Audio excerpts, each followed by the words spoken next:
fish, and you know what I mean, but don't get to arguing. Because see, the Sam always dropping poison in there. You gotta watch it. But we have something that they've always tried to avoid. Well-trained, huge numbers of armies and semi-modern weapons. With Hezbollah and its training, with the Iranians studying all of them, knowing how to combine second, third, and fourth generation weapons that they have now to defeat the fifth generations that the Zionists and the Americans have. You have something that they always hated. That's why they got rid of Saddam after he fought Iran. That's why April Gillespie said, no, we don't get involved in that. So to give them the opportunity to let him, he's fat-headed, he's going to go and do this, then we can knock him out. Why? Deflate his army. You notice that's what they did. They didn't do nothing else. Finish off his army so that that big army cannot ever go against Israel. But now you have huge armies on all sides, upgraded weapons, and just the other day, the Houthis formed the the government in Yemen. It's all over. Technically, we tell them beforehand, it's all over. And you did it. Thank you very much. But that's why some of the other things I didn't read, that we have to mobilize the environment to fit us. Okay, inside of America, they have, the environment has been mobilized to help us. Think back years ago, we talking all this stuff and don't nobody know what we're talking about. Suppose I'm saying, man, the people in Oakland is this. We opened all of these places down in LA, this, that, and another, and all of this happened. Well, they didn't see it, but now it's all on the surface. We have withstood everything they can throw at a people.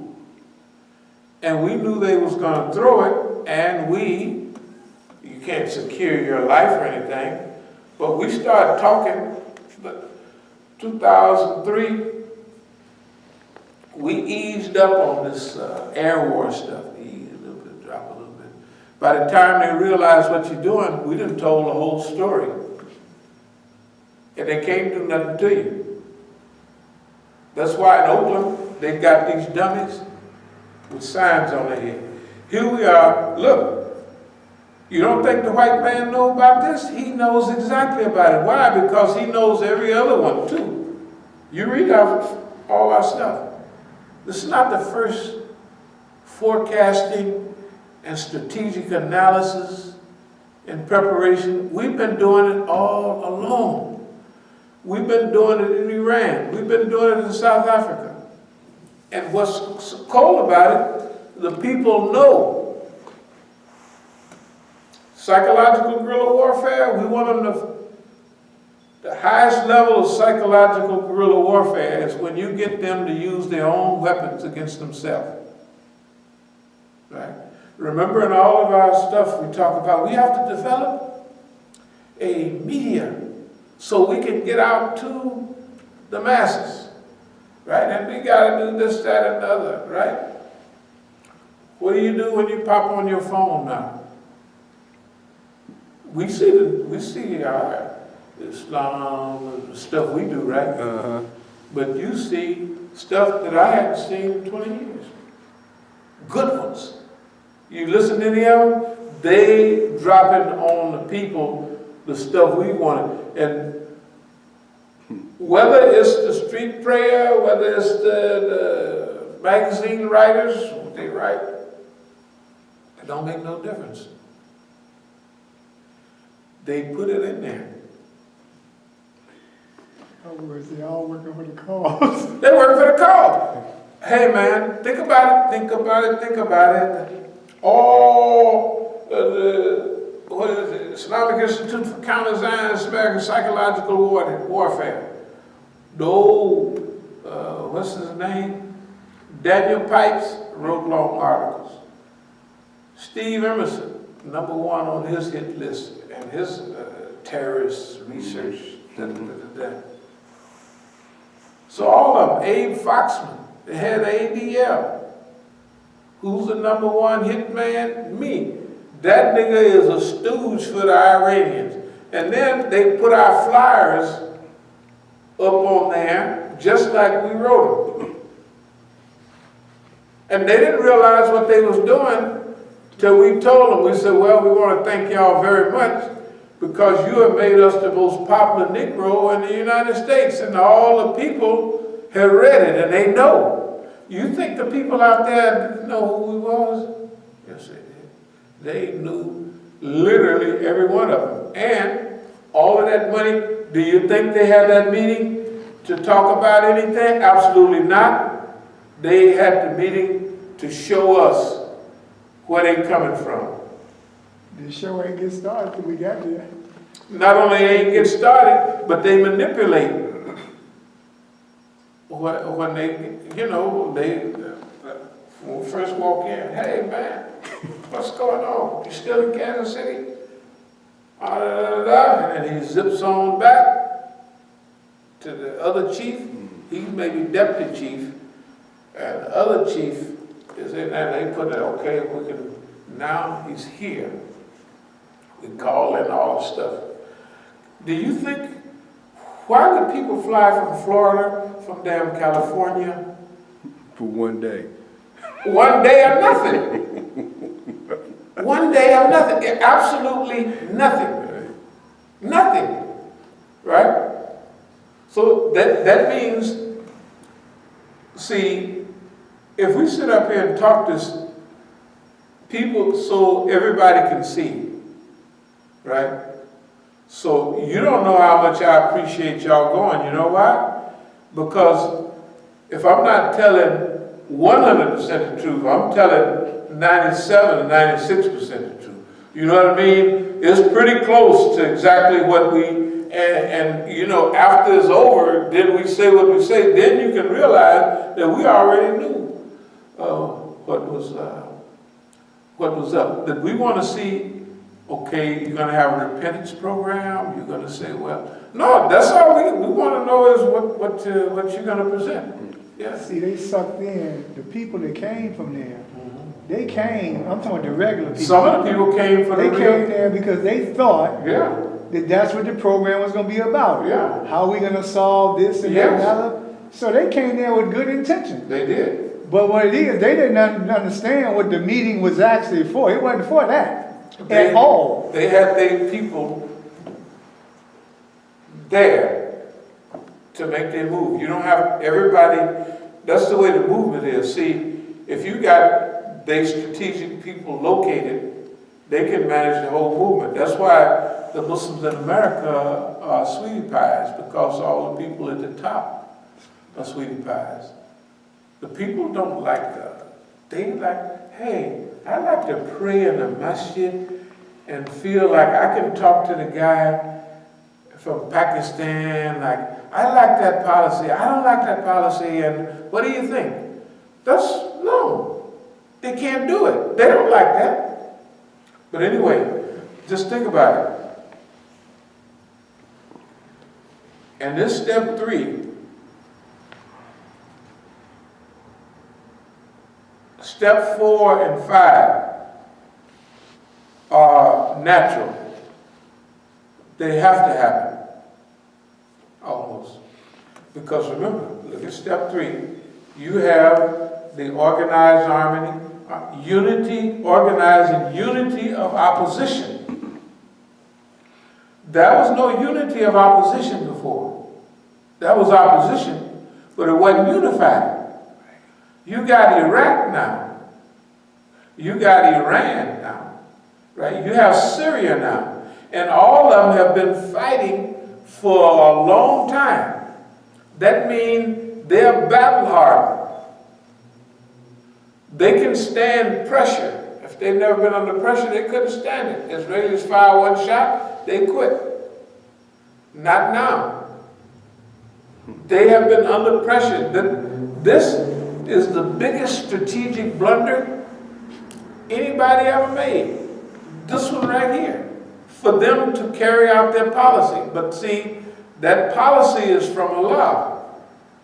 Allah had them do it. Allah don't waste the lives of all of those people. He don't waste the lives of the believers. Yes. The Israelis ain't had a fight in 10 years. And the last one they had, they got the crap whooped out of them. And Israelis are drunkards and they're like Americans. Right. They're not tough anymore. They're not, and when you got the whole region, and they're just acting unnecessarily bad, right? Once again, going back to Nasrallah, he says that about them. Yeah. And they're having a talk show. Yeah.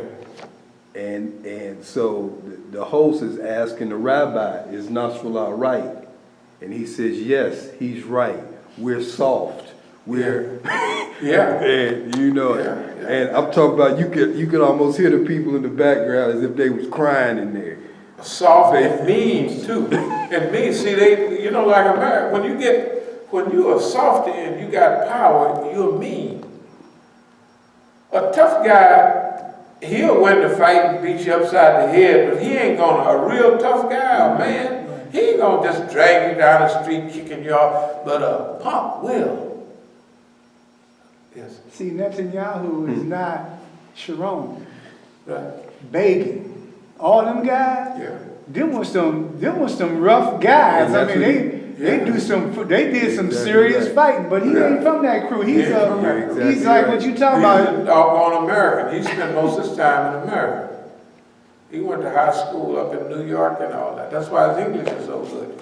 He's in the Ameriquillo. Yes. But now, this unity of opposition, semi-consolidation. By the time this stage is over, they'll be semi-consolidated. It'll be still some loose ends. We say that because you shouldn't expect that everything is exactly perfect. That global fitna won't have some effect. Zionist fitna won't have some effect. It'll be some stooges and payoffs amongst your own people. So that's why we say semi-consolidation. That is already taking place. Yemen has already signed on. Okay. Now, so when they finish Iraq, right, Mosul, when they finish Syria, where them guys gonna go? And everybody knows now who's who. It ain't no secrets, right? They haven't stopped in Bahrain. They haven't stopped in Saudi Arabia. I'm not saying it's Hezbollah or somebody, but somebody's gonna come from Bahrain and get training, huge numbers. And they're 80% of the people. There ain't nothing you can do when a small group of them get tired. They've been nonviolent all this time, and the world don't do nothing about it. I read over there in Bahrain that I don't know how good it is. The court system told them they got to let Zaki go. In Nigeria? Yeah, in Nigeria, he got to go. And and pay him $78,000 That's to right. his wife and for messing with their rights. And get him a new house too. That's right. Hey man. They got an idea what's going down. Hey. Better straighten up. I told some of our friends the other day, I said, now look, you're spending tons of money in Africa, right? You got, every time I go to Iran and go, I see another boatload of Africans, Shia ulama. So they're not very friendly. I'm waving and how you doing, and they, so that's okay with me. I mean, I'm just trying to be friendly. You know, I'm not saying they revolutionary or non-revolutionary. I said, but you got Zaki. That's our homeboy. So you want to bring, this other day I said, it's not the first time, I said, you want to bring all of Africa, the Shia. So you could do it with $5 million. So this is what you do. And I told him, I said, send me over there. I want to visit. I'm not going to get messing around in too much hot water because I don't trust Africans. I mean, Nigerians. I mean, I believe in jihad, but I don't believe in just walking in and the niggas shoot you for, oh, that's what they can do. Ain't nothing you can do about it. That's right. So I'm going to be diplomatic. I'm going to go in, but I know what to do. Oh, I'm just going to be friendly with the, oh, I'm just here to try to help and anything.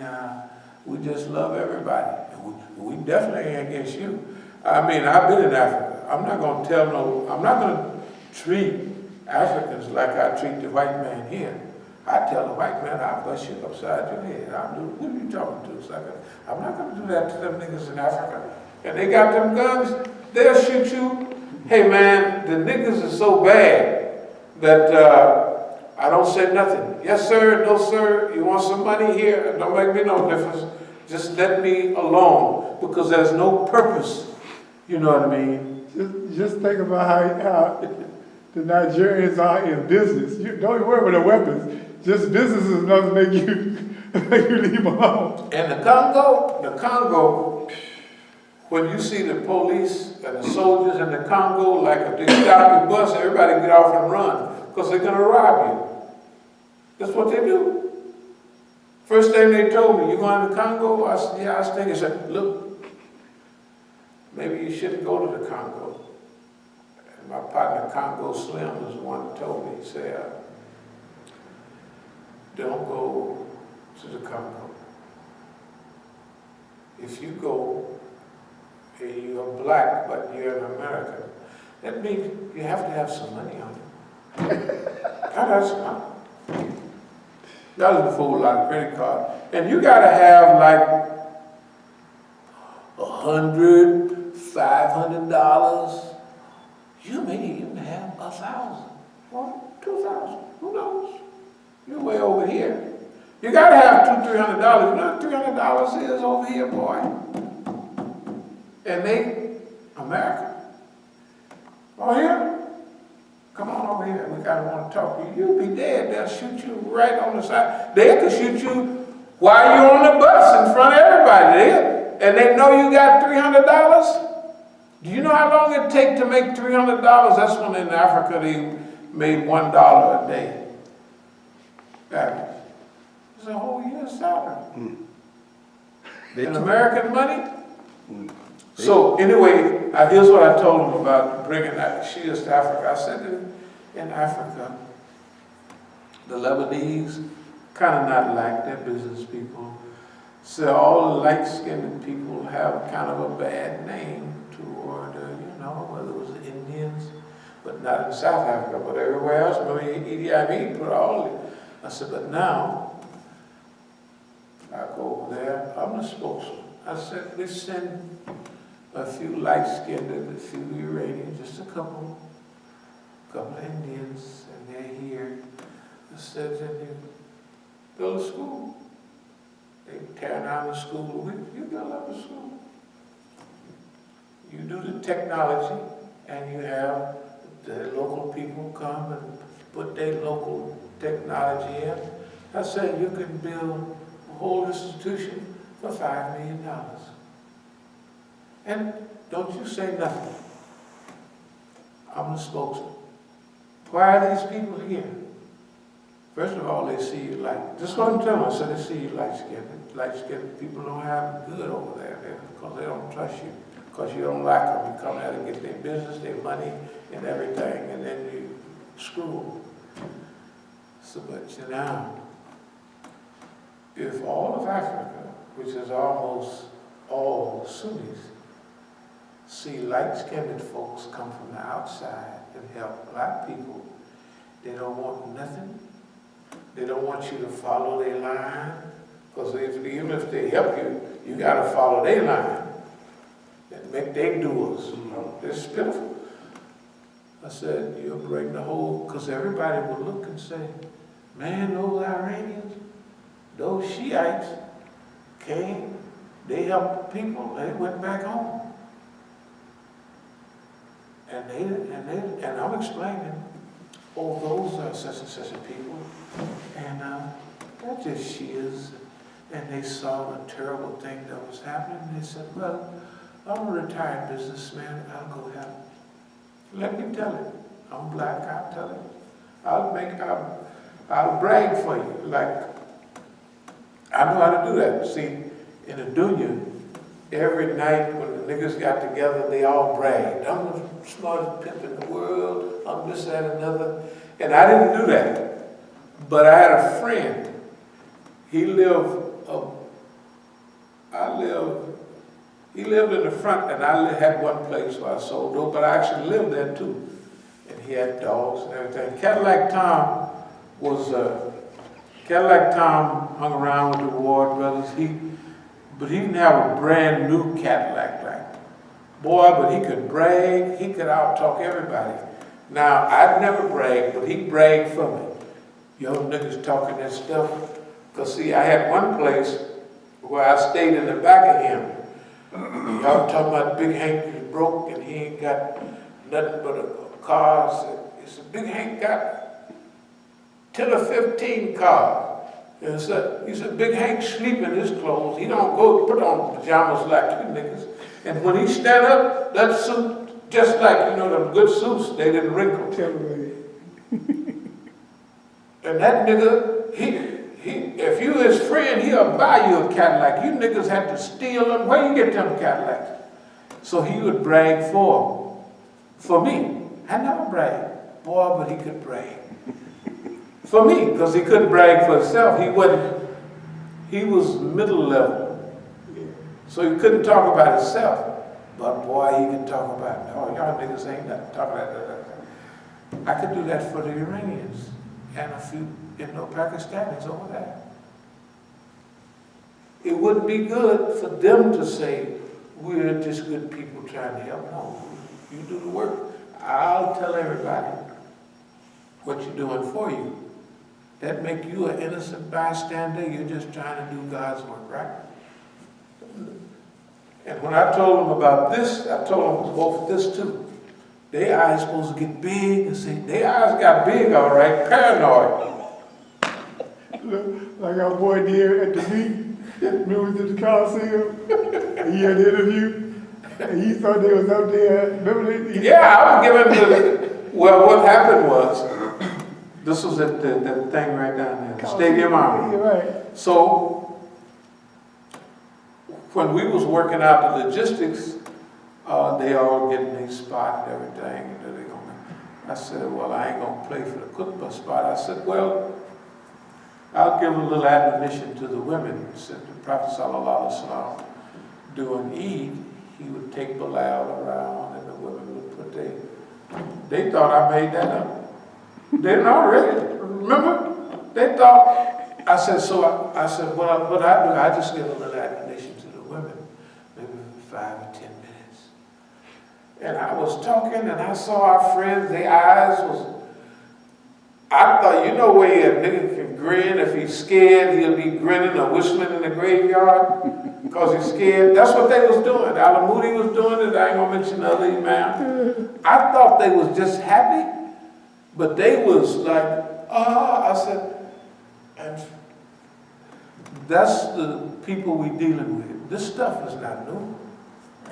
Let me speed up a little bit. So, this thing here about semi-consolidation, organizing unity of the opposition is in place right now. It's in place right now.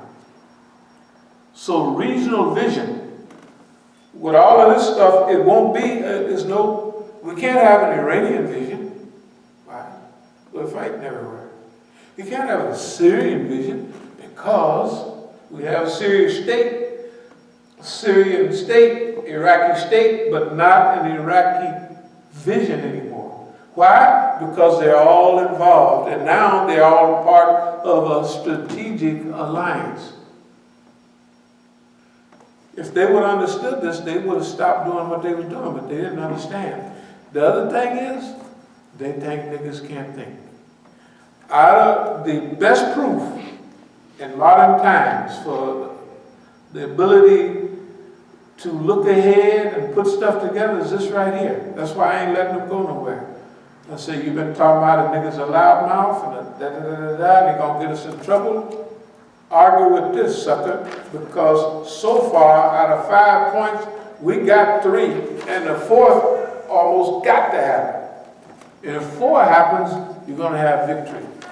You know what I mean? It don't mean perfect victories, you know what I mean, and all that, but a regional vision. They have a regional vision already. And they done stuck Yemen in there. It's already a part of the crew. You see what I mean? Saudi been bombing it for a year and a half, and it haven't destroyed poor Yemen. It haven't finished, it started, but they ain't even looking around. Hey, man, what you talking about? With a certain country telling them where to bomb. Yes. And how to do it. Unbelievable. And the people know it. Yes. So I was listening to a girl from RT, and they had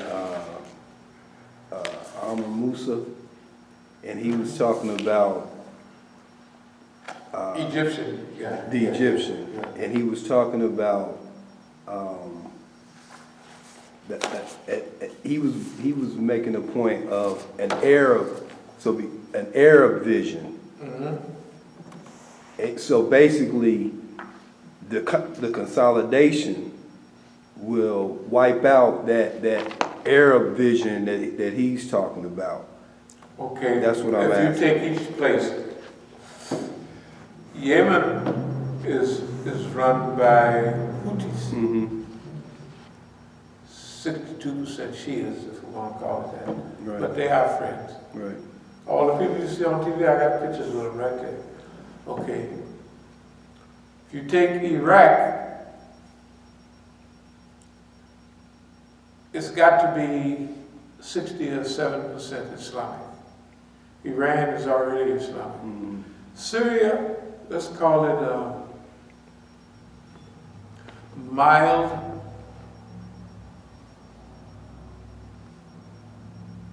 15% dictatorship. I mean, we don't expect Islam to come to power, you know what I mean? Mm-hmm. But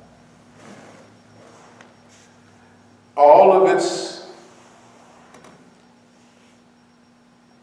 with Syria's position on Palestine, with Hezbollah in Lebanon, see, a lot of people forget. See, Lebanon used to be a part of Syria in the old days. But the colonial powers after World War I, Sykes-Picot chopped off Lebanon. The French did. So Lebanon,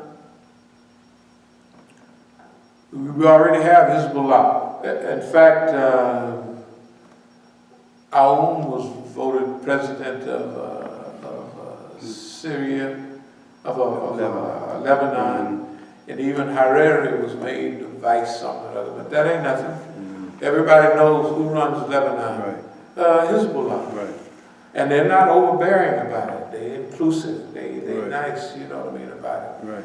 So if you look at it, you already have the strategic alliances already in place. They have never had that. Even during the time of Abdul Nasser, when he had what Imam Musa was talking about, Jamhuriya Arabiya, they used to call it the United Arab Republic. Right. That ain't gonna work. They're trying the Arab, but ain't nobody talking Arab talk. Right. Because it seemed like he was saying it to say, well, no, he said it, that Iran and Syria basically can't tell the Arabs what to do because it's Persian. Yeah, So and Syria is light-skinned. Actually, they're not Arabs. Right. They speak Arabic. Right. And then in Lebanon, you see how light Lebanon is. I'm sorry. He said Turkey and Iran. Turkey and Iran. Can't tell the Arabs. They're Persians and they're Turkish. Right. Turks. Okay, they're not. Okay, but see, Hezbollah ain't talking that talk. Right. Iraq not talking that talk. It was 2 million people last week from Iran, went to Najaf and Karbala. Mm-hmm. Now remember in 2004, I'm telling them that these names will become common amongst the Muslims. But I'm telling you the truth. I had no idea there was going to be 25 and 30 million people coming. I didn't know that. And several of them being Sunnis at the biggest religious gathering in the world. Every Arba'in. Hey man,